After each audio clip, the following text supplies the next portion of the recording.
وعلى آلك واصحابك یا نور اللہ صلی اللہ تعالی علیہ وسلم۔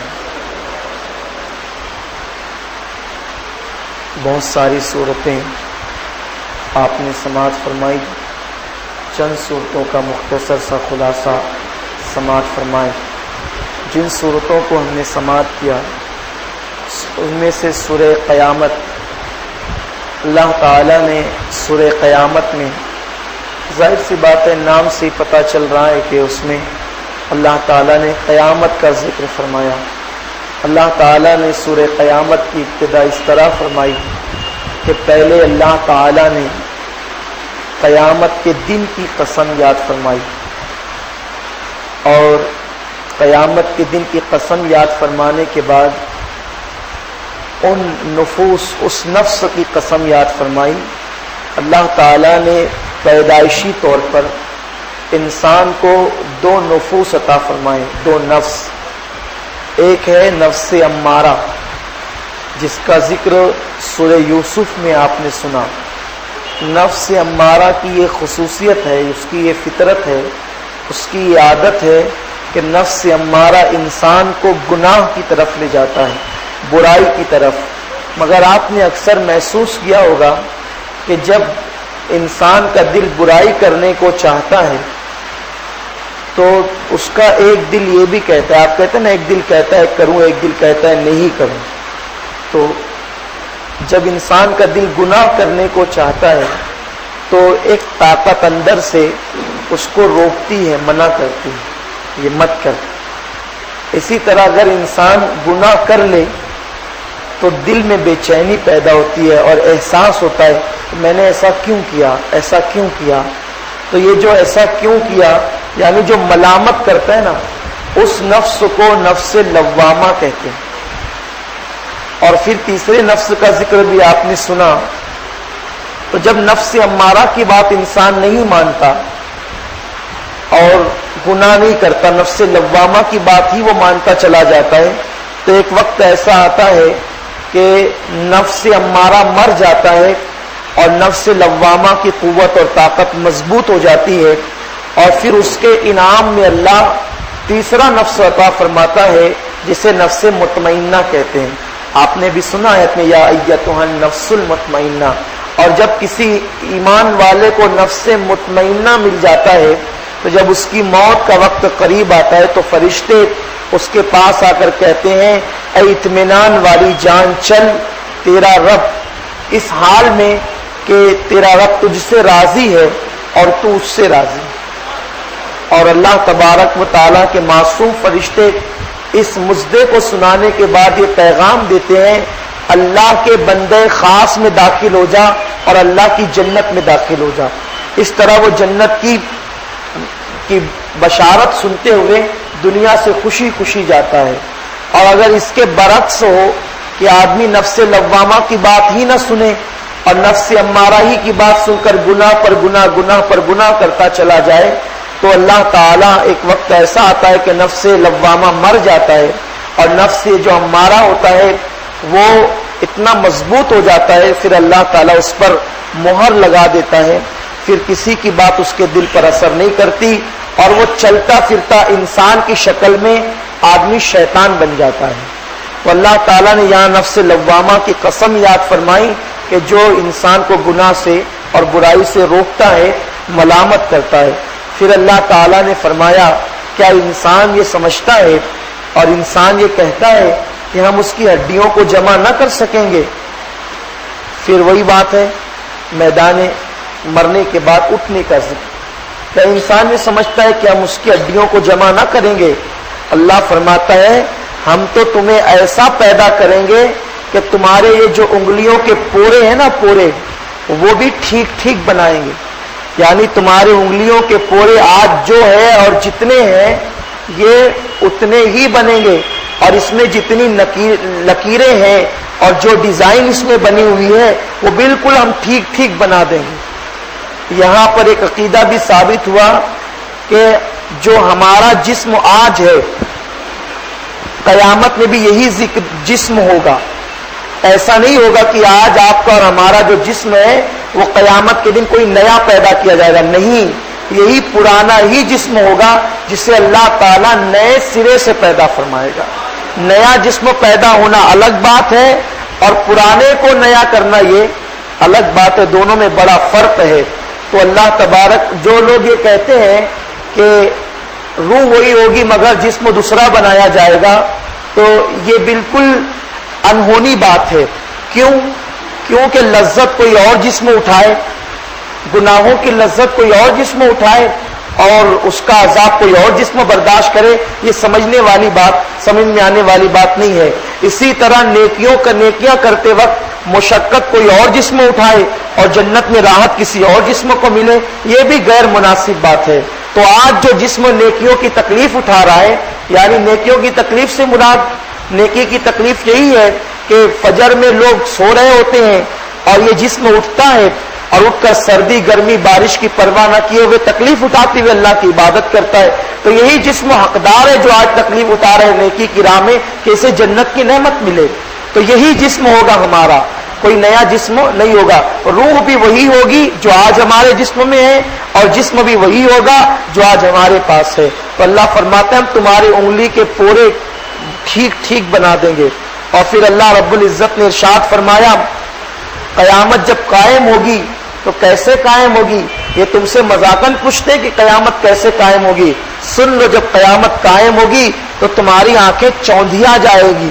جب قیامت قائم ہوگی تو چاند اور سورج کا نور ختم ہو جائے گا، یہ جو پوری آب و تاب کے ساتھ چمکنے والے چاند و سورج ہے ان کا جو نور ہوگا وہ ختم ہو جائے گا، اللہ دونوں کو ملا دے گا۔ اور اس کے بعد اللہ رب العزت ارشاد فرماتا ہے کہ انسان ہکا بکا پریشان ہوگا اور وہ بھاگنے کی کوشش کرے گا انسان کہ میں کہیں بھاگ جاؤں، مگر اس وقت اسے بھاگنے کے لیے کوئی راہ نہ ہوگی، بلکہ سب کو ہانک کر کے، سب کو جمع کر کے اللہ ہی کی طرف لوٹایا جائے گا، کیونکہ انسان اللہ کا مال ہے اور اسی کی طرف اسے لوٹ کر کے جانا ہے۔ اس کے بعد اللہ رب العزت نے اپنے محبوب کی ایک صفت کا ذکر فرمایا۔ جب قرآن مقدس نازل ہوتا، جبریل امین قرآن لے کر آتے، تو اللہ کے حبیب صلی اللہ علیہ وسلم اس خوف سے کہ کہیں میں قرآن کے کچھ الفاظ بھول نہ جاؤں تو امت تک کے میں مکمل نہ پہنچا سکوں گا، اس خوف سے میرے آقا علیہ السلام جب جبریل آیتیں پڑھتے تو میرے سرکار بھی پڑھنے لگتے۔ تو اللہ نے فرمایا محبوب آپ ایسا نہ کریں، آپ غور سے سنیں، آپ کو یاد کرانے کی ذمہ داری اور آپ کے سینے میں قرآن محفوظ رکھنے کی ذمہ داری ہمارے کرم پر ہے۔ آپ جلدی نہ کریں، آپ کو یاد بھی ہم ہی کرائیں گے اور اس کو محفوظ بھی ہم ہی رکھوائیں گے، آپ نہ بھولو گے، آپ نہیں بھولو گے، مگر وہ جو اللہ چاہے۔ آپ اب خود سے نہیں بھولو گے، اگر اللہ بلانا چاہے گا تب آپ بھولو گے، مگر اللہ نے اپنے ذمے پہ لے لیا ہے کہ آپ کو وہ نہیں بھلائے گا۔ یہ ہے محبوب صلی اللہ علیہ وسلم کی شان۔ پھر اس کے بعد اللہ تعالیٰ نے فرمایا یہ جو کافر دوستی کرتے ہیں نا، ایک محاورہ اس میں استعمال کیا گیا ترجمے میں بھی، ایک کافر جو دوستی کرتے ہیں وہ پاؤں تلے کی دوستی کرتے ہیں۔ پاؤں تلے سمجھتے ہیں؟ پاؤں تلے کی دوستی کا مطلب یہ ہوتا ہے مفاد پرستی کی دوستی، اپنے فائدے کی دوستی، اور اس دوستی میں کوئی اخلاص نہ ہو۔ تو اللہ رب العزت فرماتا ہے کہ یہ جو کافر ہے یہ پاؤں تلے کی دوستی کرتے ہیں، ان سے تم دوستی مت کرو۔ قیامت کا دن وہ ہوگا کہ اللہ تعالیٰ ان کے منہ بگاڑ دے گا، جو گناہ گار ہوں گے، فساق و فجار ہوں گے اور کفار بھی جو ہوں گے، اللہ تعالیٰ ان کے چہرے ان کے برے کرتوت کی وجہ سے بگاڑ دے گا۔ اگر اس دن کسی کے چہرے چمکیں گے تو وہ اہل ایمان کے چہرے ہوں گے جو نور کی وجہ سے اور نیک اعمال کی وجہ سے چمک رہے ہوں گے، اور پھر ان کے چہرے خوشی سے اس لیے تمتما رہے ہوں گے کہ وہ اللہ تبارک و تعالیٰ کا دیدار کریں گے، اللہ کا جلوہ دیکھیں گے۔ اور پھر اللہ نے فرمایا یہ وہ میرے بندے ہیں جو جن کو میرا دیدار ہوگا اور ان کے چہرے ہم جگمگا دیں گے۔ اور اس کے بعد اللہ تعالیٰ نے ارشاد فرمایا جو کافر ہوں گے ان کافروں کا حال یہ ہوگا کہ قیامت کی ہولناکیاں دیکھ کر ان کا دم ان کے حلق میں اٹکے گا، یعنی انہیں شدید اور سخت ترین تکلیف ہوگی اور ان کی پنڈلیاں ٹوٹ جائے گی، ایک پہ ایک چڑھ جائے گی ان کی پنڈلیاں اور ٹوٹ ٹوٹ جائے گی، اور ان کی کیفیت یہ ہوگی کہ اللہ تبارک و تعالیٰ کی بارگاہ میں انہیں ایسے ہانک کر لے جایا جائے گا جیسے جانوروں کو ہانک کر کے ذلت کے ساتھ لے جایا جاتا ہے۔ اور پھر اللہ رب العزت نے ارشاد فرمایا یہ وہی تو لوگ ہیں جو لوگ سچ کو، حق کو، قرآن کو جھٹلاتے ہیں، اسے نہیں مانتے، وہ اپنی ہی ہانکتے ہیں، اپنی ہی بڑائی بولتے ہیں اور اپنے ہی عقیدے پر، غلط عقیدے پر سختی سے قائم رہتے ہیں۔ وہ سچ کو نہیں مانتے، سچ کو جھٹلاتے ہیں، اور وہ نماز نہیں پڑھتے، نماز میں غفلت کرتے ہیں۔ نماز میں غفلت کرنے والے، سچائی کو جھٹلانے والے، اکڑ کر چلنے والے، یہ ایسے لوگ ہیں جن کے لیے خرابی اور صرف خرابی ہے، انہیں خرابی ہی خرابی ہے، اور یہ لوگ جو ہیں وہ بائیں طرف والے ہیں۔ اللہ تعالیٰ ارشاد فرماتا ہے کیا انسان اس گھمنڈ میں ہے کہ اللہ تعالیٰ نے اسے جو نعمتیں عطا فرمائی ہے، اللہ نے جو اسے نوازا ہے، تو اللہ تعالیٰ اسے بغیر حساب لیے چھوڑ دے گا؟ نہیں، بلکہ اللہ تعالیٰ تمہارا حساب لے گا۔ اس دن کی تیاری ہمیں بہت کرنی چاہیے۔ پھر اللہ رب العزت ارشاد فرماتا ہے کیا انسان کو اللہ نے ایک بوند سے پیدا نہیں فرمایا؟ پھر اللہ تعالیٰ ارشاد فرماتا ہے ہم نے انسان کو ایک بوند سے پیدا کیا، پھر اس بوند سے ہم نے پھٹک کیا انسان کو، یعنی گوشت کا لوتھڑا کیا انسان کو۔ اس کے بعد اللہ تعالیٰ ارشاد فرماتا ہے پھر اسی بوند سے ہم نے مرد بھی بنائے، عورتیں بھی بنائی، اور پھر جو اتنا سب کچھ کر سکتا ہے کیا وہ دوبارہ انسان کو پیدا کرنے پہ قدرت نہیں رکھتا ہے؟ پھر اس کے بعد بہت ساری صورتیں ہیں، اور سورہ بلد کا ہم ذکر کریں گے۔ سورہ بلد جو ہے، بلد کہتے ہیں شہر، اس میں اللہ تعالیٰ نے اپنے پیارے حبیب صلی اللہ تعالی علیہ وسلم کی شہر کی قسم کو یاد فرمایا۔ اللہ فرماتا ہے محبوب آپ کے شہر کی قسم، اے محبوب آپ کے شہر کی قسم جس شہر میں آپ چلتے پھرتے ہیں۔ آپ اندازہ لگائیں محبوب کتنا محبوب ہے، محبوب کتنا عزیز ہے، محبوب کتنا پیارا ہے کہ جس شہر میں محبوب قدم رکھے اللہ اس شہر کی قسم کو یاد فرمائے۔ امام اہل سنت فرماتے ہیں کھائی قرآن خاک گزر کی قسم، کھائی قرآن خاک گزر کی قسم، اس کفے پاکی حرمت پہ لاکھوں سلام۔ آپ ذرا سوچئے کہ محبوب صلی اللہ علیہ وسلم جس زمین پر قدم رکھ دیں اللہ کو وہ زمین اتنی محبوب ہو جائے کہ اللہ اس کی قسم یاد فرمائے۔ اور پھر اللہ فرماتا ہے محبوب تمہارے باپ کی قسم، یہاں باپ سے مراد جناب ابراہیم علیہ السلام ہے، تو یہاں اللہ نے فرمایا کہ ابراہیم کی قسم جو، اور ابراہیم کی قسم کیوں یاد کی تو آگے بیان کر دیا محبوب ابراہیم کی قسم اس لیے یاد کی جا رہی ہے کہ آپ ابراہیم کی اولاد میں سے ہو۔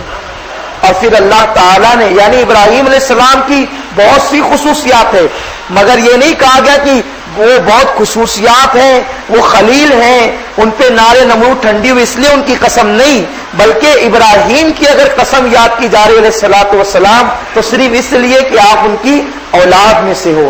اور پھر اس کے بعد کا آپ کی اولاد کی قسم، یہ ساری قسمیں اللہ تعالیٰ نے یاد فرمائی۔ اور اس کے بعد اللہ پاک نے ارشاد فرمایا کہ اللہ نے انسان کو مشقت میں پیدا کیا، انسان کو اللہ نے مشقت میں پیدا کیا، انسان مشقت میں پیدا کیا گیا ہے۔ یعنی آپ دیکھیں جس وقت سے انسان شکم مادر میں قرار پاتا ہے اس وقت سے لے کر ولادت تک، اور ولادت سے لے کر دودھ پینے کے ایام تک ماں صرف اور صرف مصیبت اور مشقتیں ہی اٹھاتی ہے۔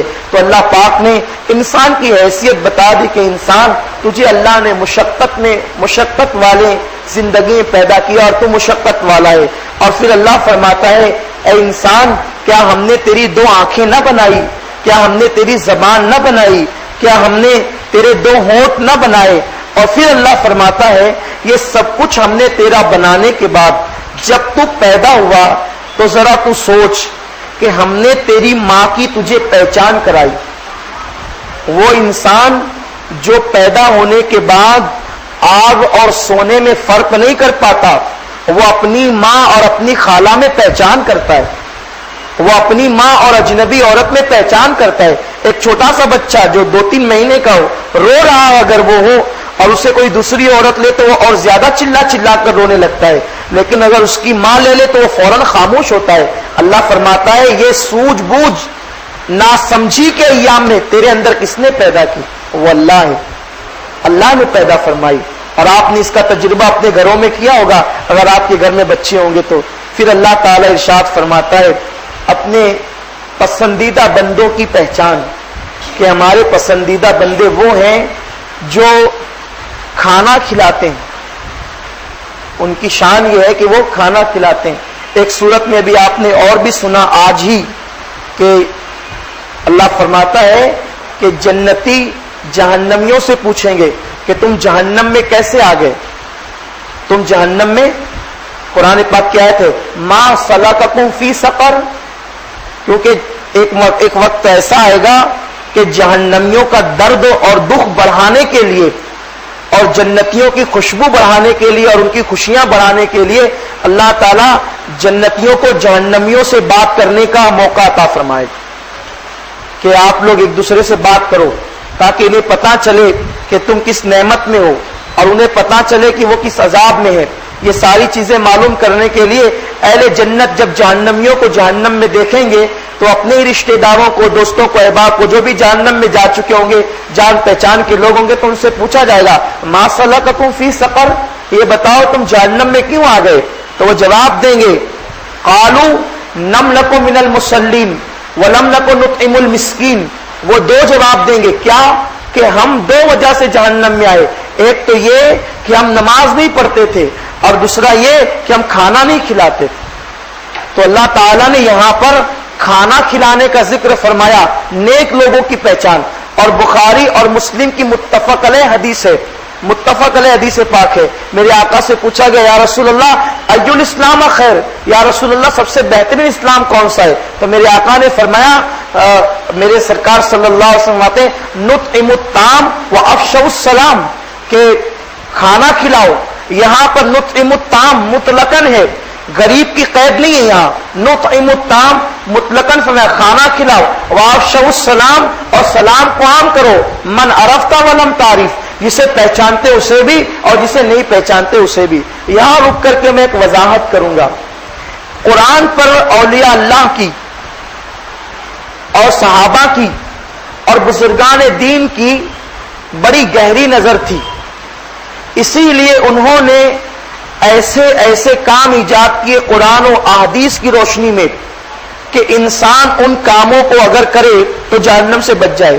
جیسے یہاں پر فرمایا گیا، یہاں سورہ بلد میں حکم دیا گیا کہ اللہ کے پسندیدہ بندوں کی پہچان یہ ہے کہ وہ کھانا کھلاتے ہیں. اور دوسرے مقام پر بھی پھر جہنمیوں کی علامت ہے کہ وہ کھانا نہیں کھلاتے. تو کھانا کھلانا اتنا اہم ہے کہ اگر آدمی کھانا نہ کھلائے تو وہ جہنم میں چلا جائے.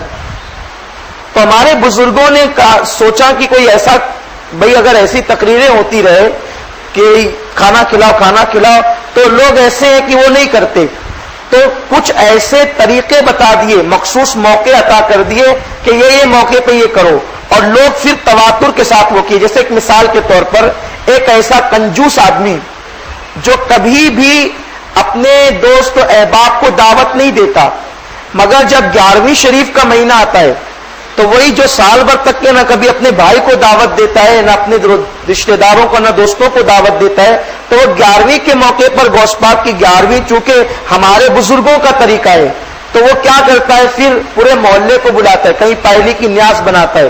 تو اب وہ کھانا کھلا رہا ہے تو اس کو ایک تہوار کی شکل دے دی گئی. تو قرآن پر عمل ہوا یا نہیں ہوا؟ قرآن پر عمل ہوا یا نہیں ہوا؟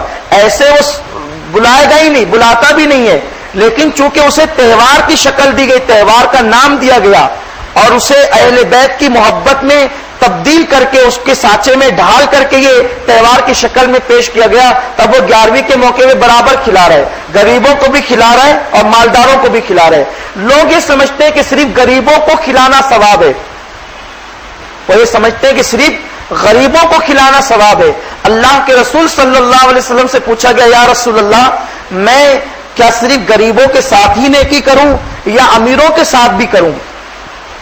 جو حقدار ہے صرف انہیں کو کھلاؤں یا جو حقدار نہیں ان کو بھی کھلاؤں؟ تو میرے آقا نے فرمایا جو حقدار ہے انہیں بھی کھلا اور جو حقدار نہیں ہے انہیں بھی کھلا، تو تجھ پر کرم یہ ہوگا کہ جس نعمت کا تو حقدار ہوگا اللہ تجھے وہ بھی عطا کرے گا، اور جس کا تو حقدار نہیں ہوگا اللہ تجھے وہ بھی عطا کرے گا، کیونکہ تو حقداروں کو بھی دیتا ہے اور جن کا حق نہیں انہیں بھی دیتا ہے۔ اسی طرح یہ جو کھانا کھلانے کا سسٹم ہے، پھر یہ ہوا کہ کسی کا انتقال ہو جائے، انتقال ہونے کی وجہ سے پھر وہ 10واں کرے تو کھلائے، 20واں کرے تو کھلائے، مہینے کی فاتحہ کرائے تو کھلائے، 40واں کرے تو کھلائے، تو یہ ایک ہو گیا کھلانے کا سسٹم۔ اب یہاں ایک وضاحت اور بھی کہ اگر کھانا صرف میت کے لیے ہے، صرف میت کے لیے، میت کے ایصال ثواب کے لیے، تو بہتر یہ ہے کہ اسے مالدار نہ کھائے، مگر ہمارے ہاں یہ دستور ہے کہ جب ہم کھانا پکاتے ہیں کسی میت کے ایصال ثواب کے لیے پکاتے ہیں تو اس میں ایصال ثواب میں ہمارے یہاں طریقہ یہ ہے اہل سنت میں کہ پہلے رسول اللہ کی بارگاہ میں ایصال ثواب کرتے ہیں، صحابہ اور اولیاء کی بارگاہ میں ایصال ثواب کرتے ہیں، تو یہ ایصال ثواب ان کو کرنے کی وجہ سے اب وہ کھانا میت کا نہیں رہ گیا بلکہ وہ کھانا بزرگوں کی نیاز ہو گیا۔ اب اس نیاز سے جو ثواب ملے گا وہ ثواب میت کی روح کو ایصال کرتے ہیں، تو اب اس کو جو ہے وہ مالدار بھی کھا سکتے ہیں اور غریب بھی سبھی کھا سکتے ہیں، چونکہ وہ نیاز بن گئی اور وہ تبرک ہو گیا۔ تو یہاں جو ہمارے یہاں جتنے بھی تہوار ہے ہر تہوار میں کھانا پکانا ہی ہے، اکثر ربیع الاول میں کھانا، ربیع الاخر میں کھانا، رجب شریف میں کھانا ہے نا، جو ہے وہ شب برات ہے اس میں حلوہ وہ بھی کھانا، یعنی کہ اکثر تہوار جو اہل سنت کے عید الفطر اور عید الاضحیٰ، بلکہ عید الفطر میں بھی جو ہے وہ شیر خرما وغیرہ یہ بھی کھانے پینے سے ہی تعلق رکھتا ہے۔ تو اتنا یہ کھانے والے جو تہوار ہے یہ کیوں ہے؟ لوگ سمجھتے صرف تہوار عبادت والے ہی ہونا چاہیے، اگر تہوار صرف عبادت والے ہی ہوں گے تو قرآن نے تو جہنمیوں کی 2 وجہ بیان کی، نملکو من المصلین کہ وہ نماز نہیں پڑھتے، اور نملکو نطعم المسکین، تو اگر صرف وہ تہوار آ گئے جس میں صرف عبادت ہوتی ہے، نمازیں ہوتی ہے، عبادت ہوتی ہے، تو پھر نطعم المسکین چھوٹ رہا ہے۔ تو ہمارے بزرگوں نے قرآن کی اس روشنی کے اندر کھانے والے تہوار کو بھی شامل فرما دیا تاکہ نطعم المسکین کھلانے کی جب بات آئے گی تو اللہ اس کی برکت سے جنت عطا فرمائے گا۔ اب بات سمجھ میں آئی 11ویں کیوں ہوتی ہے؟ ربیع الاول شریف میں نیازوں کا سلسلہ کہاں سے ہے؟ یہاں سے ہے، نطعم المسکین، اور اللہ تعالیٰ نے یہاں کھانا کھلانے کی ترغیب دی۔ تو اللہ فرماتا ہے کہ میرے پسندیدہ بندے وہ ہیں جن سے ہم محبت کرتے ہیں، وہ کھانا کھلاتے ہیں۔ اور میرے آقا علیہ الصلوۃ والتسلیم نے ایمان لانے کے بعد سب سے بہترین عمل نفل کاموں میں ایمان لانے کے بعد سب سے بہترین عمل فرمایا وہ ہے کھانا کھلانا۔ کیوں؟ آپ کوئی نیکی کیجئے بندے کے ساتھ، کوئی نیکی کیجئے، آپ کو اتنا ثواب نہیں ملے گا جتنا کھانا کھلانے کا ثواب ملے گا۔ اس کی وجہ ہے کہ جب انسان کو بھوک لگتی ہے تو انسان اپنے بھوک کے عوض میں اپنے ایمان کو فروخت کر بیٹھتا ہے۔ تو میرے آقا صلی اللہ تعالی علیہ وسلم نے اسی لیے کھانے کی بڑی فضیلت بیان فرمائی۔ آقا فرماتے کسی نے اپنے ایمان والے بھائی کو ایک لقمہ بھی کھلایا تو اللہ اس کے اور جہنم کے درمیان 70 سال کا فاصلہ پیدا فرما دیتا ہے۔ جب ایک لقمے کی یہ شان ہے سبحان اللہ، تو پیٹ بھر کھلانے کی شان کیا ہو؟ اس لیے کھانا کثرت سے کھلاؤ، عادت بناؤ اپنی، کثرت سے کھلاؤ کھانا۔ کیوں؟ یہاں تم اللہ کے بندوں کو کھلاؤ گے کثرت سے، اللہ تمہیں جنت میں کھلائے گا کثرت سے۔ اور حدیث پاک ہے جو ایسا کھانا پکائے کہ جس سے کھانے والے کا دل خوش ہو جائے، کھانا ایسا بنائے کہ کھانے والے کا دل خوش ہو جائے، اس وقت جب وہ کھلانے والا کھانے والے کا دل خوش کرتا ہے تو اللہ تعالیٰ اس سے خوش ہو جاتا ہے، اور جس سے اللہ خوش ہوتا ہے اس پر جہنم کی آگ کو حرام فرما دیتا ہے۔ اس لیے عادت بنائے۔ اور ایک حدیث پاک بھی سن لیں، میرے آقا صلی اللہ علیہ وسلم فرماتے ہیں کھانا کھلانے والا ایسا ہے جیسے جہاد کرنے والا میدان جہاد میں، کھانا کھلانے والا ایسا ہے جیسے رات میں مصلی پر عبادت کرنے والا، یعنی کھانا کھلانے والا سونے کے باوجود رات میں عبادت کرنے والوں کا مقام پا لیتا ہے، کھانا کھلانے والا گھر بیٹھنے کے باوجود جہاد کرنے والوں کا ثواب پا لیتا ہے۔ یہ ہے کھانا کھلانے کی فضیلت۔ تو میرے آقا علیہ السلام نے بہت بہت فضیلت بیان فرمائی، اور میرے سرکار علیہ السلام کا یہ معمول بھی تھا کہ کبھی مہینہ بھر چولہا نہیں جلتا، لیکن جس دن چولہا جلتا پھر کھانا پورے محلے میں تقسیم کیا جاتا، کبھی اصحاب صفہ کو کھلایا جاتا، کبھی پڑوسیوں کو کھلایا جاتا، کبھی جناب خدیجہ کی سہیلی کو بھیجا جاتا۔ یہ شان ہے میرے آقا علیہ الصلوۃ والتسلیم کی، اور آج بھی ہم کھا رہے ہیں، رسول اللہ کا صدقہ ہی تو کھا رہے ہیں۔ آسماں خوان زمیں خوان زمانہ مہمان، صاحب خانہ لقب کس کا ہے تیرا تیرا، کھاتے ہیں تیرے در کا پیتے ہیں تیرے در کا، پانی ہے تیرا پانی دانا ہے تیرا دانا۔ پھر اللہ نے فرمایا کہ جو لوگ یتیم، اللہ کے پسندیدہ بندوں کی دوسری صفت کہ وہ یتیموں کی اور مسکینوں کی مدد کرتے ہیں۔ میرے آقا صلی اللہ علیہ وسلم نے فرمایا جو اپنے ایمان والے بھائی کی ایک حاجت کو پوری کرتا ہے، اللہ تعالیٰ اس کی 100 حاجتوں کو پوری فرماتا ہے۔ پھر اللہ رب العزت نے ارشاد فرمایا کہ تیسری علامت اللہ کے پسندیدہ بندوں کی یہ ہے کہ وہ آپس میں ایک دوسرے کو صبر کی تلقین کرتے ہیں اور رحم کی تلقین کرتے ہیں۔ یہ صبر اور رحم یہ انسان کی زندگی کی بڑی اہم صفت ہے۔ صبر اور رحم جو جس انسان کے اندر پیدا ہو جائے وہ انسان اتنا بلند ہو جاتا ہے کہ اللہ اس کے ساتھ ہو جاتا ہے، اللہ اس کے ساتھ ہو جاتا ہے۔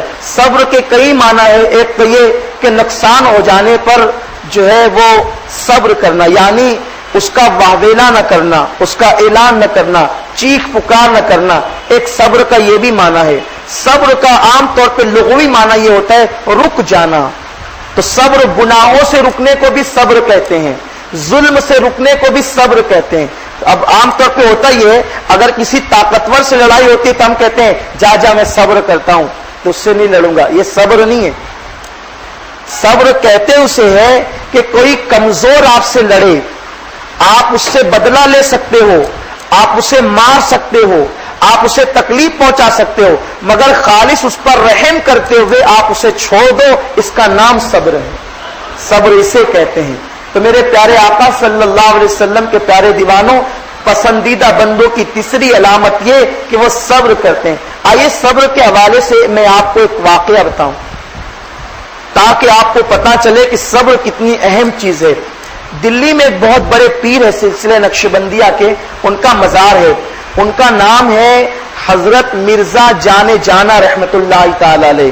یہ مرزا جان جانا جو تھے یہ بہت بڑے ولی تھے، مگر ان کے مزاج میں چونکہ ابتدائی جوانی میں ان کو ولایت کا مقام مل گیا تھا، مزاج میں بہت زیادہ نزاکت تھی۔ ایسا ہوتا ہے نا کچھ لوگ بہت نازک مزاج ہوتے ہیں، لیکن حضرت کے مزاج میں اور ہی نزاکت تھی۔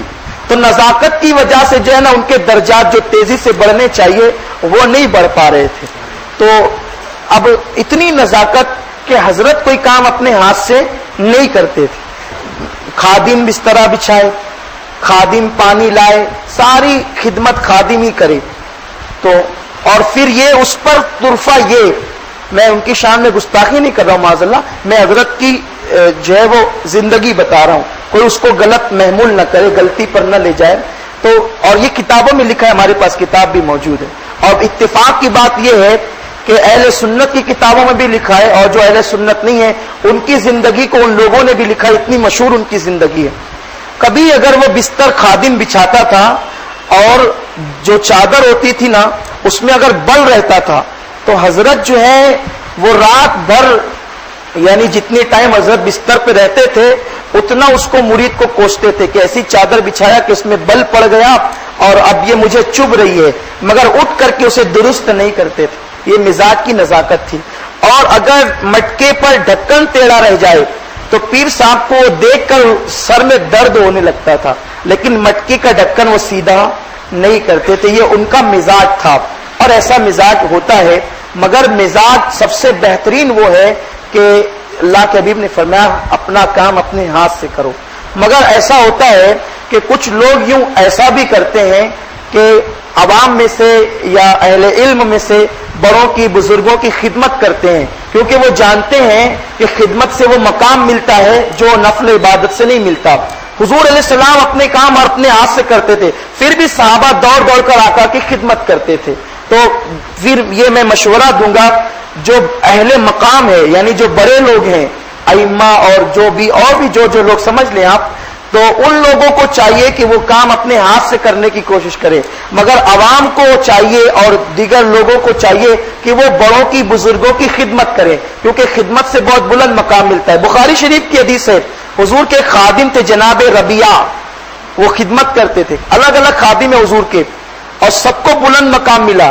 پہلے ربیعہ کا ذکر کرتے ہیں۔ ربیعہ خادم تھے، آقا چاہتے تھے کہ میں وضو کا پانی اپنے ہاتھ سے رکھوں، لیکن وہ رکھنے نہیں دیتے تھے، وہ خود ہی لا کر کے رکھتے تھے، کیونکہ جب آدمی خدمت کرتا ہے تو جو بزرگ ہوتے ہیں ان کے دل سے دعا نکلتی ہے، وہ دعا باب اجابت الہی سے ٹکرا جاتی ہے۔ کیوں؟ کیونکہ لوگوں سے کہنا دعا کرو یہ الگ دعا ہوئی، لیکن ایسا کام کرنا کہ دل سے نکل جائے بغیر گزارش کے، وہ بہت اہم ہوتی ہے۔ تو جناب ربیعہ نے ایک مرتبہ سخت سردی تھی، تہجد کے وقت پانی رکھا، مسواک پیش کی، آقا تشریف لائے۔ بخاری شریف کی حدیث ہے، دریائے رحمت جوش میں آ گیا۔ آقا نے کہا سل یا ربیعہ، اے ربیعہ مانگو، آج کیا مانگتے ہو؟ بس یہ کہنا تھا، ربیعہ مانگو، کیا مانگتے ہو؟ جناب ربیعہ بھی حضور کے صحابی تھے نا، ایسی چیز مانگی کہ قربان۔ جب کہا کہ حضور ہی کہہ رہے کہ مانگو، کیا مانگتے ہو؟ تو عرض کہ یا رسول اللہ، جنت میں آپ کا پڑوس چاہتا ہوں، آپ کی رفاقت، جہاں آپ رہیں گے وہیں میں رہنا چاہتا ہوں۔ میرے سرکار نے ربیعہ یہ دیا، اس کے علاوہ اور مانگو، کیا مانگتے ہو؟ کہ یا رسول اللہ بس اب آپ کو مانگ لیا، اب اس کے سوا کچھ نہیں مانگنا چاہتا۔ یہ ہے صحابہ کرام کی شان۔ میرے آقا نے فرمایا کہ سجدوں سے اس معاملے میں تم میری مدد کرنا۔ تو میرے پیارے آقا صلی اللہ علیہ وسلم کے پیارے دیوانوں، تو بزرگوں کی خدمت سے بہت بلندی ملتی ہے۔ ایک صحابی حضور صلی اللہ علیہ وسلم کے جناب عبداللہ ابن مسعود رضی اللہ تعالیٰ، اس صحابی کو کہتے ہیں صاحب نال۔ صاحب نال مطلب نالین والے صحابی۔ یہ اپنی جو آستین ہے، آستین کو جو ہے وہ بہت چوڑی سلاتے تھے۔ حضرت عبداللہ ابن مسعود بہت بڑے فقیہ ہیں یہ صحابی، اللہ نے ان کو بہت علم عطا کیا تھا، اور صحابہ جو ہے وہ ان سے مسئلہ پوچھتے تھے، بڑے بڑے صحابہ ان سے مسئلہ پوچھتے تھے۔ تو عبداللہ ابن مسعود بہت بڑی چوڑی آستین سلاتے تھے۔ ان کو نالین والے صحابی اس لیے کہتے تھے کہ حضور جہاں جاتے تھے یہ ان کے پیچھے پیچھے جاتے تھے، اور جب آقا نالین اتارتے تو یہ جھک جاتے، حضور کی نالین لیتے اور لینے کے بعد اپنی آستین میں رکھ لیتے اور اس کو یوں سینے سے لگا کر بیٹھے رہتے۔ جب تک حضور اپنے کام میں مصروف ہوتے یوں ہی لگا کر کے بیٹھے رہتے، اور جب حضور کا کام ہو جاتا تو پھر نالین سیدھی کر دیتے۔ حدیث سے یہ بھی پتہ چلا کہ بزرگوں کی، والدین کی، بڑوں کی، پیر کی جوتیاں سیدھی کرنا یہ صحابہ کی سنت ہے۔ تو اس طرح سینے سے لگا کر کے بیٹھے رہتے۔ بس اسی طرح زندگی گزرتی گئی۔ جب ان کے علم کے عروج کو لوگوں نے دیکھا کہ ان جیسا علم والا نظر نہیں آتا، تو پوچھا اے ابن مسعود یہ بتاؤ تمہیں اتنا علم ملا کہاں سے؟ اتنا علم تمہیں ملا کہاں سے؟ ابن مسعود کہتے حضور کی نالین سینے سے لگا کر بیٹھتا تھا، اسی کی برکت سے اللہ نے مجھے اتنا بڑا عالم بنا دیا۔ کتابوں سے جو نہیں ملتا وہ حضور کی نالین سے ملتا۔ نالین رسالت کو انہوں نے سینے سے لگایا تو اللہ نے انہیں مقام عطا فرما دیا۔ تو بات سمجھ لینا، ہمارے یہاں خدمت کو ہم عیب تصور نہیں کرتے، بڑوں کی خدمت کرنی چاہیے، لیکن اگر ہم بڑے ہیں تو ہمارا مزاج ہونا چاہیے کہ ہم منع کریں، اور چھوٹوں کو چاہیے کہ وہ نہ مانیں بلکہ خدمت کرتے رہیں۔ تو جناب مرزا جانا جو تھے، یہی زندگی گزرتی رہی، یہی معاملہ چلتا رہا۔ ایک دن چونکہ ابھی جوان تھے، حضرت نے شادی نہیں کی تھی، بات صبر کی چل رہی ہے نا، حضرت نے شادی نہیں کی تھی، تو مریدین نے کہا حضور شادی فرما لیں۔ حضرت نے کہا دیکھو میرے مزاج میں بڑی نزاکت ہے، اور عورتوں کی مزاج میں بھی نزاکت ہوتی ہے، جب دو نازک مزاج ملیں گے تو اختلاف تو ہو ہی جائے گا، اس لیے میں نہیں کرنا چاہتا۔ لیکن جو مرید تھے وہ بھی عجیب مرید تھے، وہ پیر صاحب کا فائدہ ہی چاہتے تھے۔ کہا حضرت سنت ہے، بس اب جہاں سنت کی بات آئی وہاں ولی تو انکار نہیں کر سکتے۔ ولی کی پہچان ہی ہے کہ وہ سنت کا عامل ہوتا ہے۔ پھر آپ نے انکار کہا ٹھیک ہے اگر ایسا ہی ہے تو اب ڈھونڈو، آپ ہی لوگ ڈھونڈو۔ تو بہت چھانا، پورا دلی چھانا کہ پیر صاحب کے لیے اچھی پیرانی اماں تلاش کریں گے، مگر ہوا وہی جو اللہ کو منظور تھا۔ تقدیر کے آگے تدبیر ناکام ہی ہوتی ہے۔ بہت زیادہ چھان کر جو پانی پیا جائے اس میں گھان تو آتی ہی ہے نا، ایک اکثر یہ لوگ کہتے ہیں محاورہ یہ ہے۔ اب بہت ڈھونڈ ڈھانڈ کر کے لائے. اب حضرت کو بیوی تو مل گئی، مگر حضرت کا یہ مزاج تھا کہ آدھی رات کو عبادت کرتے تھے اور آدھی رات کو آرام کرتے تھے. آدھی رات تک، یعنی رات کو 2 حصوں میں تقسیم کیا تھا، شروع سے لے کر آدھی رات تک عبادت، اس کے بعد آرام. حضرت جیسے ہی آدھی رات کے بعد حجرے میں تشریف لائے تو یہاں تو گھونگھٹ اٹھانے سے پہلے جو ہے وہ اٹھا ہوا تھا اور ماتھے پر بل اور شکن تھے. جیسے ہی پیر صاحب مرزا صاحب نے سلام کیا تو کہا کہ اچھا ہم آپ کے غلام ہیں، اتنی رات تک آپ کا انتظار کریں گے؟ یہ کوئی وقت ہے آنے کا؟ آج شادی کی پہلی رات ہے اور آدھی رات گزرنے کے بعد آپ آئے ہیں. بڑی تو مہمت شروع ہو گئی. لیکن پیر صاحب ہے کہ جو مٹکے پر ڈھکن ٹیڑھا دیکھ کر سر درد کرتا تھا، آج خاموش کھڑے، صبر کر رہے ہیں، چپ چاپ ہیں، کوئی جواب نہیں. خدا خدا کر کے رات تمام ہوئی. صبح اپنے معمول کے مطابق وہی ساری زندگی. پھر دوسرے دن یہ عبادت تو چھوڑ نہیں سکتے تھے، اللہ والے تھے. پھر وہی وقت، اسی طرح روزانہ کا یہ معمول تھا. ایک مرتبہ ایسا ہوا کہ پیر صاحب کے جو خلیفہ ان کے بازو میں رہتے تھے، ان کی بیوی جو ہے وہ کسی کام سے جاگ گئی اور پیر صاحب کی بیوی کو پیر صاحب کو ڈانٹتے ہوئے دیکھا کہ پیر صاحب کی بیوی ڈانٹ رہی ہے. تو مرزا صاحب کی وہ جو مریدہ تھی، ان کے خلیفہ کی بیوی، اس نے، عورتوں کی عادت ہوتی ہے جہاں پر سے سوئی ڈالنے کا موقع ہو وہاں وہ سبل ڈالنے کی کوشش کرتی. تو میں برا نہیں مانے، میری بہنیں، میں ایک بات بتا رہا ہوں ان کو، اگر وہ سن رہی ہے تو وہ ناراض نہیں ہو. اللہ تعالیٰ نے ان کی فطرت ہی ایسی، انہیں فطرت ہی ایسی دی ہے. تو آواز آئی تو حکم یہ ہے کہ بھئی اگر کہیں سے پڑوس سے آواز آئے تو آپ نظر انداز کر کے اپنے کام میں مصروف ہو جاؤ. مگر وہ ایسا نہیں کرتی، وہ کان لگاتی ہے، پھر وہ جھانک کر دیکھتی ہے. حالانکہ اللہ کے رسول نے فرمایا جو کسی کے گھر میں جا کے اس کی آنکھ میں نیزہ ڈال دو. بہت ناراض ہوتے تھے اللہ کے حبیب. تو عورتوں کی عادت ہوتی ہے کہ وہ جھانکتی ہے، کان لگاتی ہے، کیونکہ ان کو تجسس ہوتا ہے کہ وہ نئی نئی باتیں معلوم کرنا چاہتی ہے، کیونکہ وہ بہت باتونی ہوتی ہے اور باتونی ہونے کے لیے ان کو جو ہے وہ نیا نیا مٹیریل تو چاہیے، تو اس لیے وہ حاصل کرنے کی کوشش کرتی رہتی ہے. تو اب اس نے کان بھی لگایا، جھانکا بھی، تو دیکھا کہ پیر صاحب کھڑے ہیں اور پیر صاحب کی بیوی ان کو ڈانٹ رہی ہے. یہ منظر دیکھا. اب اس سے رہا کہا جائے. یہ تو سوچتے صبح کیسے ہو، صبح کیسے ہو، یہی حالت اس کے پریشان اسی. صبح فجر ہوئی تو اپنے شوہر سے کہا کچھ پتا ہے تمہیں؟ کچھ پتا نہیں. اب یہ اس لیے بتانا بھی چاہتی ہے شوہر کو کہ آپ کے آگے تو ہم دم نہیں مار پاتے، اور پیر صاحب کی بیوی تو پیر صاحب کو اتنا سنا لیتی ہے، یعنی ہمیں بھی کچھ اجازت ملنی چاہیے.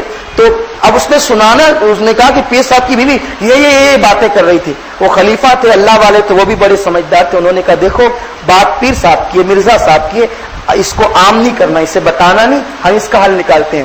لیکن عورت کیا جس کے پیٹ میں بات سما جائے. اب ہوا یہ کہ اس نے شوہر کی بات پہ تو کہتے نہیں ہم نہیں بتائیں گے، لیکن پھر عورتوں سے بتا ہی دیا، دیکھ ایسا ایسا ہے، لیکن کسی کو بتانا نہیں، میرے شوہر نے منع کیا ہے. اب وہ سنے تو وہ پھر اسی طرح بتائے، کسی کو بتانا نہیں، اور اسی طرح بات خوب چیر ہو گئی.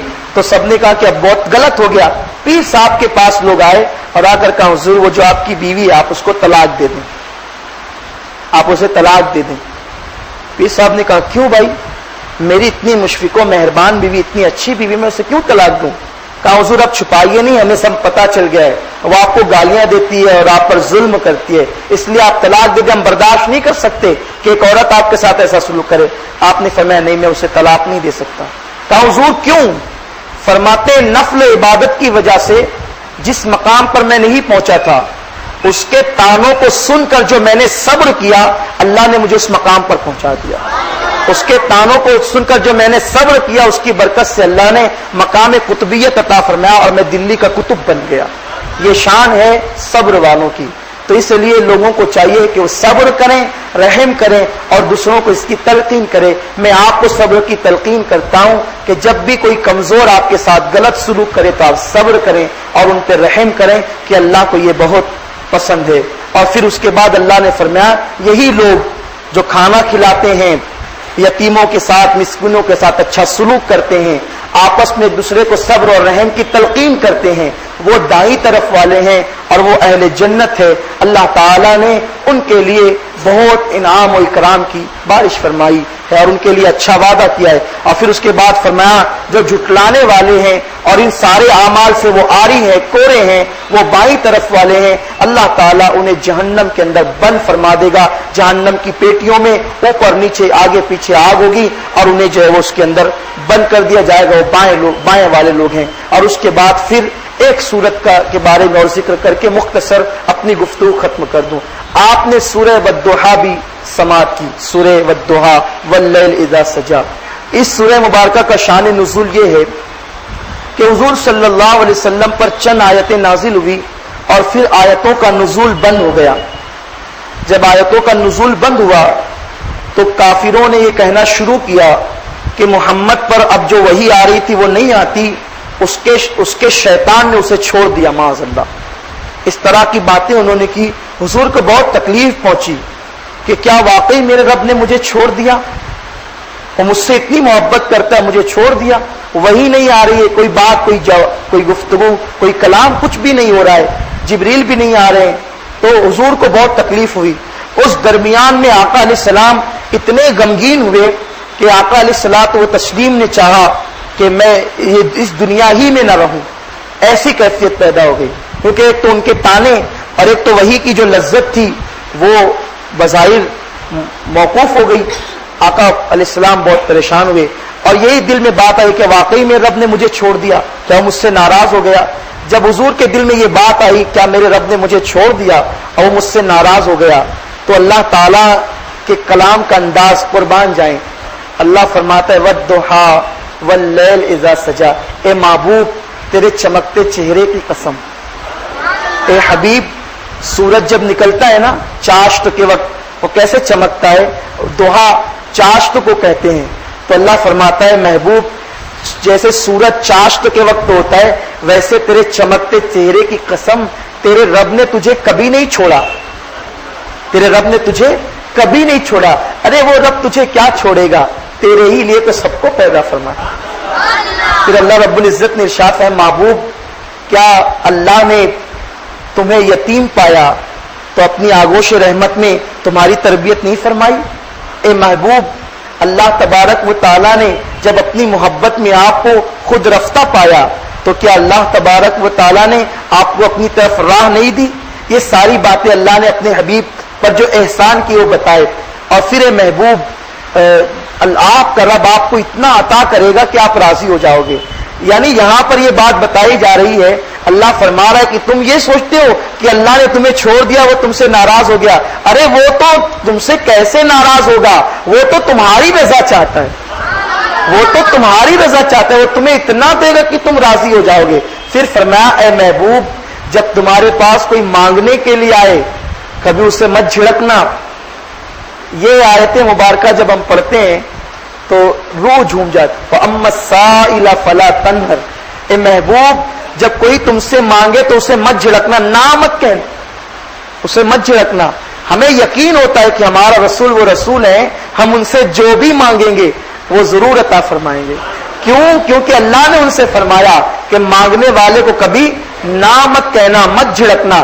اسی لیے حضور صلی اللہ علیہ وسلم نے اپنی ساری زندگی میں کبھی کسی کو نہ نہیں فرمایا, بلکہ بزرگان دین فرماتے ہیں اگر کلمے کے اندر لفظ لا یعنی نہیں کا ذکر نہیں ہوتا تو حضور لفظ نہیں اپنی زبان سے کبھی ادا ہی نہیں فرماتے. بس جو آتا حضور اسے عطا فرماتے, جو آتا عطا فرماتے. اور آج بھی سبحان اللہ میرے سرکار سے جو مانگا جاتا ہے وہ عطا فرماتے ہیں. کبھی ایسا نہ ہوا ان کے کرم کے صدقے ہاتھ کے پھیلنے سے پہلے نہ بھیک آئی ہو. یہاں پر ایک بات عرض کروں, جب وہ عطا کرتے ہیں تو جس کو عطا کرتے ہیں اس کو دینے والا بنا دیتے ہیں. حاتم طائی کی نسل کا ایک شخص تھا, وہ امام جعفر صادق سے ملا اور ملنے کے بعد اس نے کہا اے جعفر صادق تم جانتے ہو میرے دادا جو حاتم طائی تھے ان کی شان کیا تھی. وہ کتنے سخی تھے کہ انہوں نے 10 دروازے بنا رکھے تھے. ایک دروازے سے بھی سائل آتا تو دیتے, پھر وہی سائل اسی وقت دوسرے سے آتا تو بھی دیتے, پھر وہی سائل اسی وقت تیسرے سے آتا تو بھی دیتے, حتیٰ کہ وہ 10 سے مانگتا تو دیتے, نہ انکار نہیں کرتے. امام جعفر صادق کے لبوں پہ مسکراہٹ آ گئی.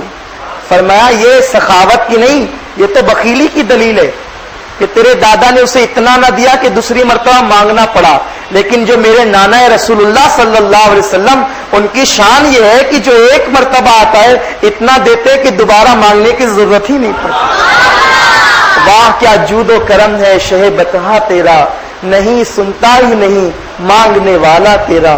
تو اللہ نے فرمایا محبوب سائل کو کبھی مت جھڑکنا، جو آئے اسے عطا فرمانا. اور پھر ارشاد فرمایا اپنے رب کی نعمتوں کا خوب چرچا کرو. اور بھی پھر ایک سے ایک صورتیں ہیں الگ الگ رنگ میں اللہ نے بیان فرمایا اس کی شان کو، اس کے محبوب کی شان کو اور عقائد کو، مگر ہمارے پاس وقت کہاں کہ ہم بیان کرتے. اللہ تعالیٰ ہم سب کو کہنے سننے سے زیادہ عمل کی توفیق عطا فرمائے، قرآن کی برکتوں سے مالا مال فرمائے.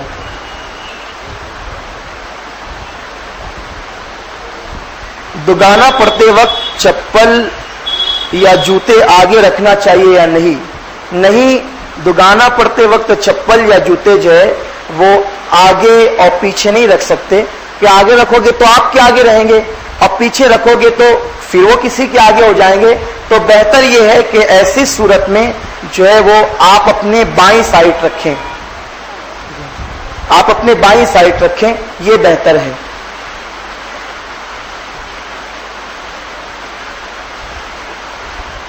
موسیٰ علیہ السلام کی ماں کا نام کیا ہے؟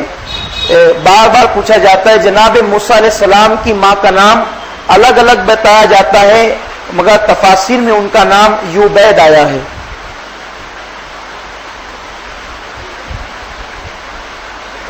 ایک سوال کیا کسی نے، کارخانے میں نوجوان لڑکی تراشن برتتی ہے، ایسی مذاق کرتی ہے، اسے کیسا سمجھنا چاہیے؟ تو میں عرض کروں گا کہ اسلام نے جو ہے وہ عورتوں کو کاروبار کرنے کے لیے یعنی کہ کام دھام کرنے کے لیے منع نہیں فرمایا، مگر اسلام نے قید لگائی ہے کہ اگر عورت کوئی تجارت کرنا چاہتی ہے، کوئی کام دھام کرنا چاہتی ہے تو اس کو چاہیے کہ وہ برقعے پر کرے، یعنی کہ چہرہ چھپا کر پردے میں رہ کر کے وہ کر سکتی ہے. لیکن ایسی جگہ جہاں عورت اکیلی ہو اور مرد ہی مرد ہو تو وہ جگہ خطرے سے خالی نہیں ہے. تو عورتوں کو، بچیوں کو چاہیے، ہم جانتے ہیں کہ جو بچیاں تراشن بھرنے جاتی ہے وہ شوق سے نہیں جاتی، ان کی مجبوری انہیں لے جاتی ہے تراشن بھرنے کے لیے، ورنہ کوئی بچی نہیں چاہے گی کہ وہ تراشن بھرنے کے لیے مردوں میں جائے. ہم جانتے ہیں ان کی غربت انہیں لے جاتی ہے، تو ہم ان بچیوں کو مشورہ دیتے ہیں کہ وہ بچیاں ایسا کام سیکھ لیں کہ جو وہ گھر بیٹھے کر سکیں. رسول اللہ کے دور میں بھی میرے آقا صلی اللہ علیہ وسلم کے زمانے میں میرے آقا فرماتے ہیں کہ اپنی بیٹیوں کو چرخہ کاٹنا سکھاؤ، چرخہ بھرنا سکھاؤ. میرے سرکار نے چرخہ بھرنے کی تعلیم خود دی، کیونکہ جو بچیاں گھر پہ بیٹھے بٹھائے کچھ کام دھام کرتی ہے وہ اپنے شوہر کے لیے مددگار ثابت ہوتی ہے. تو بچیوں کو ایسے ہنر آنے چاہیے، لیکن جہاں پر مردوں سے سابقہ پڑے وہاں اگر انہیں جانا پڑے مجبوری میں تو وہ باپردہ جائے، باپردہ رہیں. اور عورت کو اس کی اجازت نہیں کہ وہ غیر مردوں سے ہنسی مذاق کرے. حتیٰ کہ آج ہمارے معاشرے میں جو ہے وہ بھابیاں اپنے دیوروں سے اور دیور بھابیوں سے ہنسی مذاق کرتے ہیں. بلکہ میں یہ سمجھتا ہوں کہ ہمارے یہاں یہ سمجھا جاتا ہے کہ بھابی اور دیور کا جو رشتہ ہے وہ ہنسی مذاق کا رشتہ ہے. میرے آقا علیہ الصلوۃ والتسلیم سے پوچھا گیا، یا رسول اللہ دیور کے بارے میں آپ کیا کہتے ہیں، دیور کے بارے میں کیا حکم ہے؟ تو میرے آقا نے فرمایا دیور تو موت ہے. سرکار نے فرمایا دیور تو موت ہے، یعنی جس طرح اور اجنبی مردوں سے عورت کو پردہ کرنا فرض ہے اسی طرح دیور سے بھی پردہ کرنا فرض ہے. عورتوں کو چاہیے کہ وہ گھروں میں پردہ کرے. اب پردہ کرنے کا یہ مطلب نہیں ہوا کہ گھر میں اسکارف لگائے پھرتی رہے، ایسا نہیں ہے. آپ دیکھیں گے ہمارے بڑی بوڑھیوں کا یہ مزاج تھا کہ جب بھی وہ گھروں میں ہوتی تھی اور سامنے دیور یا جیٹ کوئی ایسا آ جاتا تھا یا اجنبی تو وہ فوراً اپنے دوپٹے کو نیچے کھینچ لیتی تھی. وہ برقعے کو صرف پردہ نہیں کہتے بلکہ پردہ یہ بھی ہے. تو عورتوں کو چاہیے کہ وہ پردہ کریں. اور میرے آقا علیہ الصلوۃ والتسلیم نے فرمایا عورت اللہ عز و جل کے سب سے زیادہ قریب اس وقت ہو جاتی ہے جب وہ پردے میں ہوتی ہے. تو تو پردہ اگر ایسی کوئی مجبوری ہے بچیوں کو تو پردے میں رہیں اور وہ کسی سے. اب بتائیے جب دیور سے ہنسی مذاق کرنے کی اجازت نہیں ہے تو عام لڑکوں سے ہنسی مذاق کرنے کی اجازت کیسی ہوگی؟ اور مردوں کو چاہیے کہ اگر کوئی لڑکی ایسا کرتی ہے اور اسے دین کی اتنی معلومات نہیں ہے تو وہ اس سے نہ بولے، اس سے بات چیت نہ کرے، کیونکہ میرے آقا فرماتے ہیں کہ جب لڑکا اور لڑکی ایک ساتھ جمع ہوتے ہیں تو ان کے درمیان میں تیسرا شیطان ہوتا ہے جو انہیں گناہ میں مبتلا کرتا ہے. میرے آقا صلی اللہ علیہ وسلم نے فرمایا اگر کوئی مرد کسی عورت کو دیکھ لے، پہلی نظر پڑے اور اس کے بعد وہ اس پہ نظریں گاڑ دے تو ایسے لوگوں کی عبادت سے اللہ لذت کو اٹھا لیتا ہے، ان سے عبادت کی توفیق بھی چھین لیتا ہے. اور میرے آقا نے یہاں تک فرمایا کہ میری امت کے حوالے سے میں جو سب سے زیادہ مجھے خوف ہے وہ عورتوں کا خوف ہے. مجھے ڈر ہے کہ کہیں میری امت عورتوں کے فتنے مبتلا نہ ہو جائے. تو یہ بہت خطرناک فتنہ ہے. اور ایک حدیث پاک سن لیں اور اس کے بعد میں اپنی گفتگو کو آگے بڑھاؤں. میرے آقا علیہ الصلوۃ والتسلیم نے فرمایا جو عورتوں پہ بری نظر ڈالتے ہیں مجھے ڈر ہے کہ جب وہ مریں گے تو وہ کافر ہو کر مریں گے. اب یہاں سے لوگوں کو سوچنا چاہیے کہ عورتوں پہ بدنظری ڈالنا کتنا بڑا جرم ہے. اور پھر وہ حدیث بھی سن لیں. میرے آقا فرماتے ہیں جس کی نظر کسی عورت پر پڑی اور وہ اللہ کے خوف سے نگاہ کو جھکا لیتا ہے اسی وقت اللہ تعالیٰ اس کا نکاح جنت کی حور کے ساتھ کر دیتا ہے. یہ شان ہے نگاہوں کی حفاظت. السلام علیکم. السلام کے وعلیکم السلام. کبوتر کھانا حلال ہے یا حرام؟ کبوتر کھانا جو ہے وہ جائز ہے اور اس کی اجازت ہے. سنی مسجد کے علاوہ دوسری مسجد میں افطار کا اعلان ہو تو روزہ افطار کر سکتے ہیں یا نہیں؟ اگر افطار کا وقت ہو گیا ہے تو ایسی صورت میں افطار کیا جا سکتا اگر ہو گیا ہے وقت. تو قربانی میں جانور کا کون سا حصہ کھا سکتے ہیں اور کون سا نہیں کھا سکتے؟ تفصیل بتائیں. دیکھیے اس میں بہت تفصیل ہے تو ہم بہت تفصیل میں نہیں جائیں گے لیکن اتنا ضرور بتائیں گے. اوجڑی جو ہے صرف قربانی میں ہی نہیں بلکہ عام طور بھی حلال جانوروں میں اوجڑی نہیں کھا سکتے. اسی طرح گردہ کھانے سے بچنا چاہیے. اسی طرح حرام مغز کھانے سے بچنا چاہیے. اسی طرح جو آتے ہوتی ہے وہ کھانے سے بچنا چاہیے. اسی طرح جو کپورے ہوتے ہیں وہ کھانے سے بچنا چاہیے. ان ساری چیزوں سے بچنا چاہیے. اس کے کھانے کی اجازت نہیں.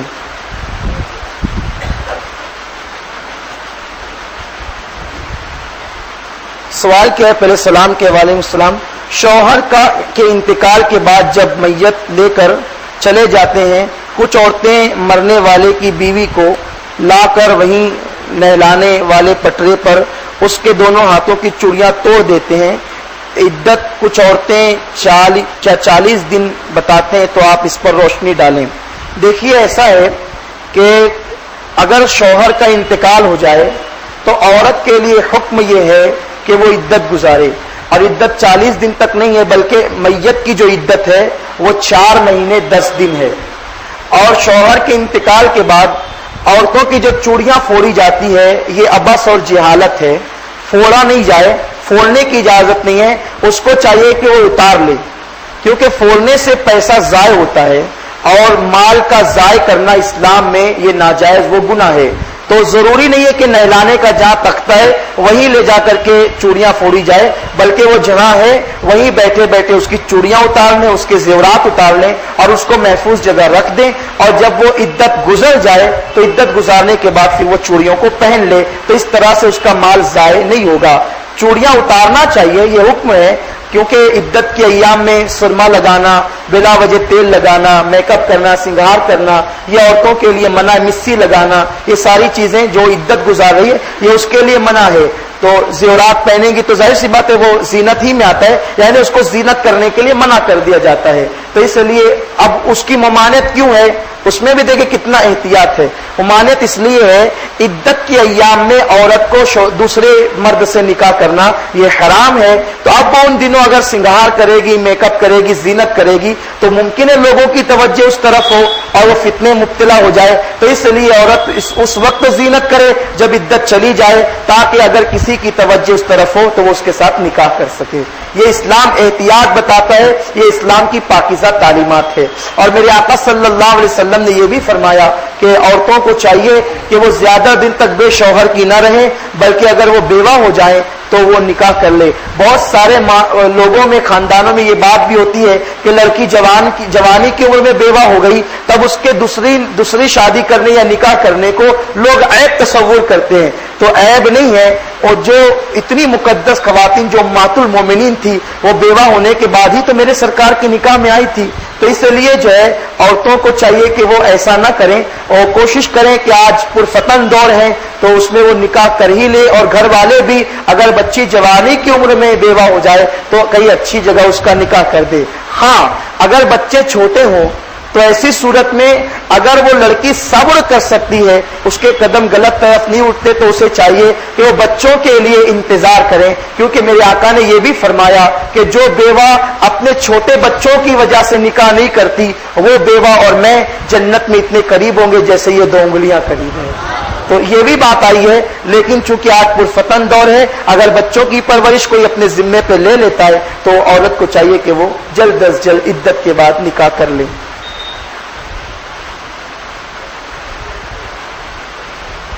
جیسے شادی بیاہ ہوتی ہے تو لوگ کیا سیرا سرانے لے جاتے ہیں، کیا یہ صحیح ہے؟ اور اپنے گھر سے کھانا اور ملیدہ لے جاتے ہیں، وہاں فاتحہ بھی کرتے ہیں، سیرے کو جو ہے وہ گڑا کھود کر گاڑ دیتے ہیں، آپ اس بارے میں بتائیں۔ سیرا سرانے کی جو ہے وہ یعنی کہ اس کو دریا وغیرہ میں بہانے کی کوئی ایسی یعنی کہ رسم ہو یا کوئی ایسا ثبوت حدیث پاک میں نہیں ملتا۔ البتہ فاتحہ وغیرہ دلانے میں تو کوئی حرج نہیں ہے، لیکن سیرا سرانے کے لیے گھر والوں کو کہیں لے جانا کسی پکنک پوائنٹ پر اور جو ہے وہ وہاں سیرا سرانا، اس کا شریعت سے کوئی ثبوت نہیں ہے، لیکن شریعت میں اس کو منع بھی نہیں کیا گیا ہے، کیونکہ جب تک کہ شریعت منع نہیں کرے کسی کو یہ حق نہیں پہنچتا کہ وہ منع کرے۔ تو ہماری نظر میں اب تک تو قرآن و حدیث سے اس پر کوئی ممانعت نہیں گزری ہے، تو ہم اس پر ابھی یہی آپ کے سامنے بیان کریں گے کہ اگر پردے کی پابندی کے ساتھ کسی پکنک پوائنٹ پر کوئی اپنے گھر والوں کو لے جاتا ہے پردے کی پابندی کے ساتھ، اور وہاں خرافات نہ ہو، ناجائز کام نہ ہو، تو ایسی صورت میں وہ لے جا سکتا ہے۔ اور اگر وہ پھولوں کو گڑا کھود کر کے گاڑ رہا ہے یا اس کو دفن کر رہا ہے تو ظاہر سی بات ہے یہ پھولوں کی تعظیم ہے، احترام ہے، اچھی بات ہے، کوئی اس پہ ناجائز اور وغیرہ کا حکم نہیں ہوگا۔ لیکن اگر کوئی اسے ضروری سمجھتا ہے اور اسے رسم جان کر کے زبردستی کرتا ہے، پیسے نہ ہو تو بھی قرض لے کر جاتا ہے، تو یہ ٹھیک نہیں ہے، یہ اچھا نہیں ہے، اسے لوگوں کو چاہیے کہ وہ یہ نہ کریں اور ایسی بری رسموں سے بچیں۔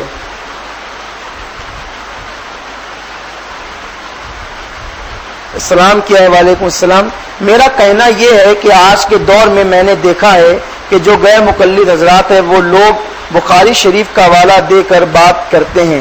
کیا بخاری شریف اتنی آسان کتاب ہے کہ کوئی بھی شخص اس کا آڑ لے کر کوئی بھی بات بول سکتا ہے؟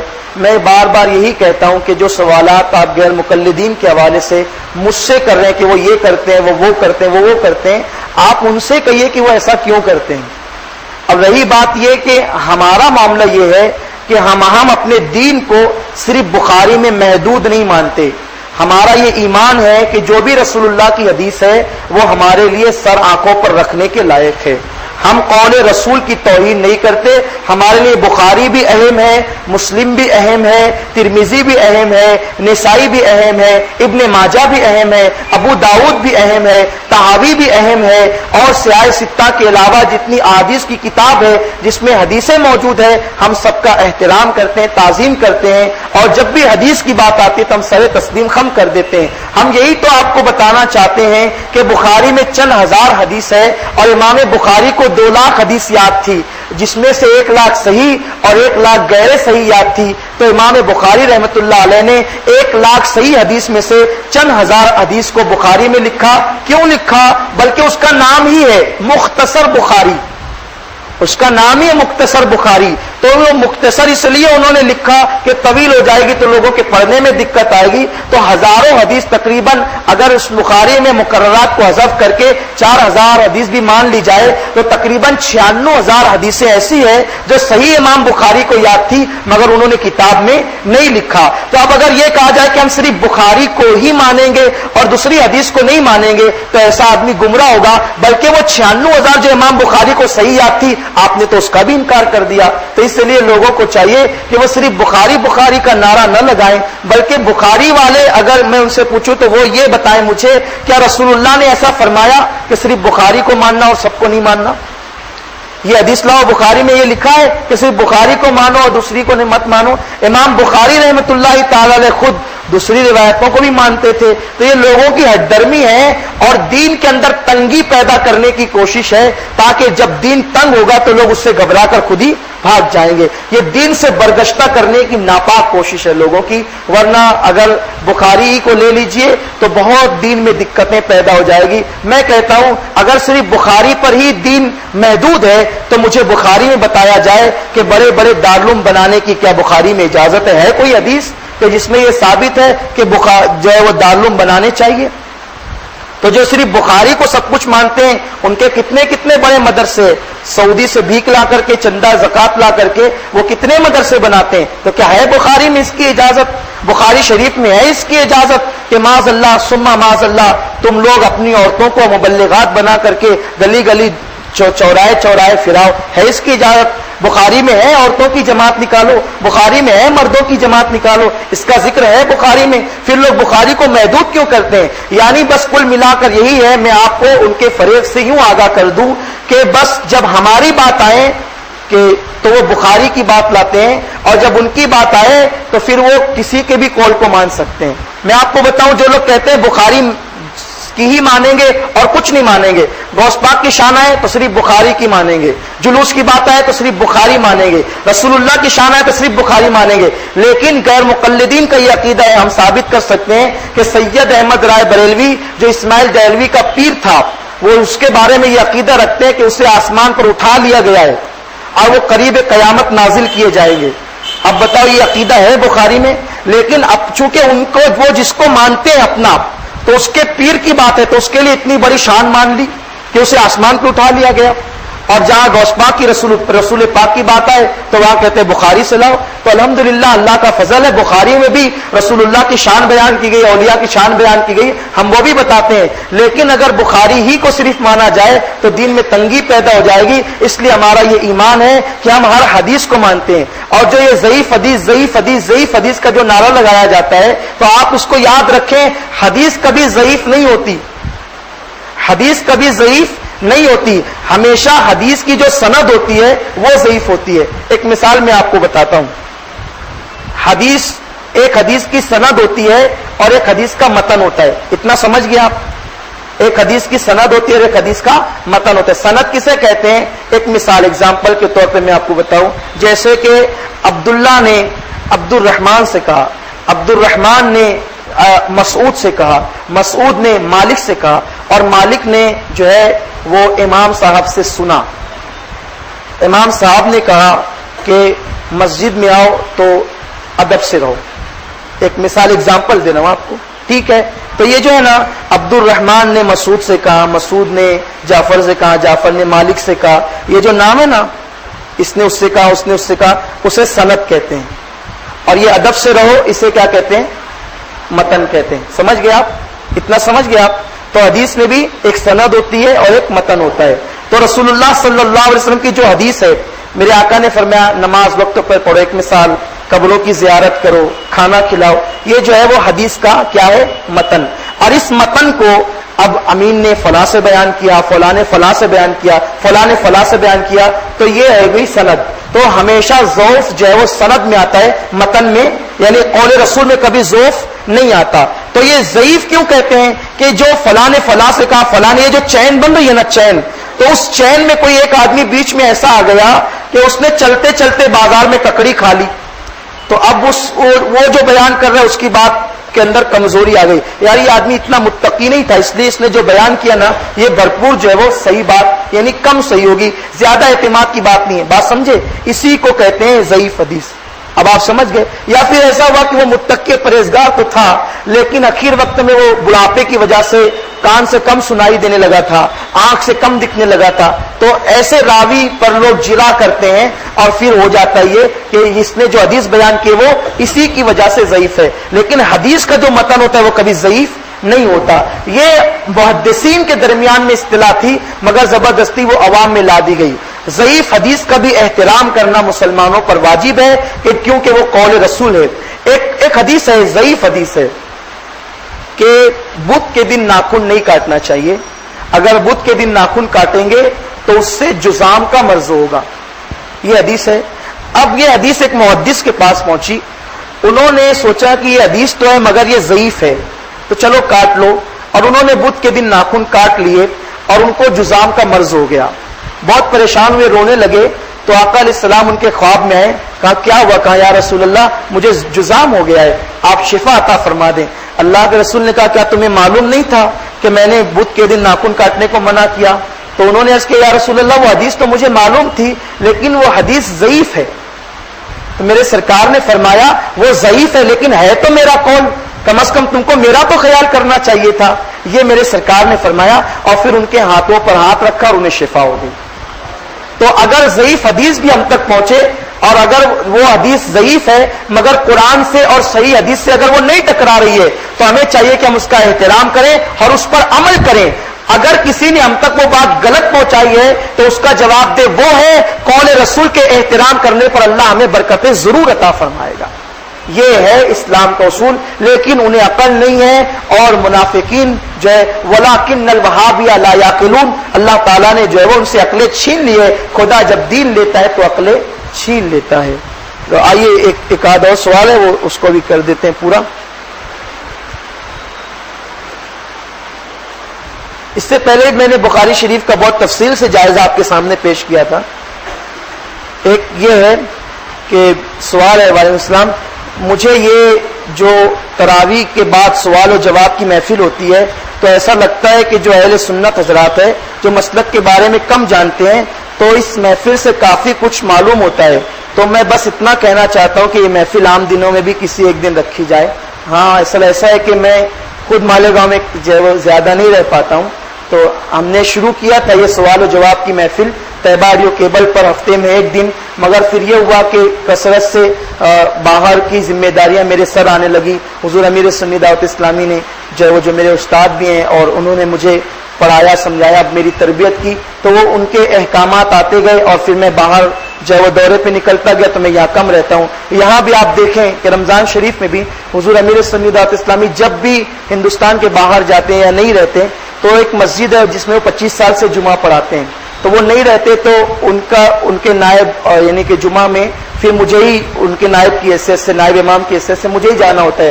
اکثر آپ دیکھتے ہوں گے کہ میں جمعہ کے دن لیٹ آتا ہوں، اسی لیے آتا ہوں کہ میں جمعرات کی رات میں یہاں سے تراویح پڑھ کر جاتا ہوں، پھر وہاں جمعہ پڑھاتا ہوں، پھر وہاں سے 3 بجے کی ٹرین پکڑ کر پھر یہاں پر آتا ہوں. تو اس لیے میں تاخیر سے پہنچ پاتا ہوں، اور وہ بھی جمعہ کے دن اسی لیے بھاگ دوڑ کر کے آتا ہوں کہ کم از کم رمضان شریف میں تو میں آپ کے درمیان رہوں تاکہ آپ کی کچھ خدمت کر سکوں. تو چونکہ میں زیادہ نہیں رہ پاتا ہوں، آپ دعا فرمائیں کہ کوئی ایسا موقع نکل جائے کہ ہفتے میں کوئی ایک دن میں رہ سکوں. تو یہ سوال و جواب کی محفل ہم رکھیں گے. ہم فقیر کی تو نیت ہی یہی ہے، میری ایک نیت ہے، ہم یہ چاہتے ہیں کہ ہم علم کو اتنا عام کر دیں، اتنا عام کر دیں، کیونکہ جب علم عام ہوگا تو جہالت ختم ہوگی، اور جب جہالت ختم ہوگی تو انشاءاللہ ہماری قوم یقیناً صراط مستقیم پر چلے گی. علم کی برکت بہت ہے. اگر آپ نے کہا ہے آپ کی بات سراخوں پر، ہم اس کا احترام کریں گے انشاءاللہ. جن صاحب نے بھی کہا اللہ ان کو جزائے خیر دے، ان کی نیت کو ان کو بہتر صلہ عطا فرمائے. تو انشاءاللہ ہم کوشش کریں گے اللہ رب العزت ہم سب کو جو ہے وہ قرآن و سنت پر عمل کی توفیق عطا فرمائے. کل ختم قرآن ہے، آپ اس میں ضرور تشریف لائیں اور اس کی برکتوں سے مالا مال ہو. الفاتحہ.